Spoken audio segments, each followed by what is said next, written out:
అసలు వీడే కదా దీనికి అంతటికి మూల విరాట్. ఈడి మీసాలు రే నీ అప్ప, నీ మీసాలకి కోడి పిల్ల కూడా దడుచుకోదురా. నీ మొహానికి ఒక సొరంగం, దాని మీద ఒక రాయి, మళ్ళీ ఆ రాయికి ఇంత పొడుగు చరిత్ర.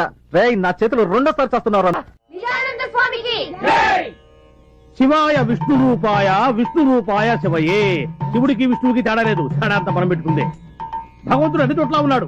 God is everywhere. ధర్మ సంస్థాపన కోసం భగవంతుడు ఒక్కొక్క యుగంలో ఒక్కొక్క అవతారంలో ఉద్భవిస్తూ ఉంటాడు.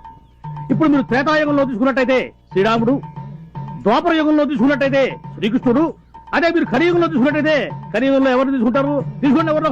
నేను వినాయకుని తీసుకుంటాను స్వామి. తీసుకో, దగ్గర నువ్వు అట్నే ఉంటావుగా. కూర్చో. నేను ఆంజనేయుని తీసుకుంటాను స్వామి. ఆంజనేయుని తీసుకుంటా, అటు తిరుగు. తీసుకో, కరెక్ట్ గా ఉంటావు. కూర్చో. ఆంజనేయుడు వినాయకుడు కృతయుగం నాటి వాళ్ళు. నేను అడిగింది కలియుగం గురించి. కలియుగంలో ఎవరిని తీసుకుంటారు? తీసుకుంటే ఎవరు? అది కూడా నేను చెప్పాలా? సరే చెప్తానులే. కలియుగంలో తీసుకుంటే కల్కి, a person who does not seen but heard.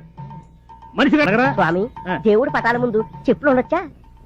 Chappals in front of God.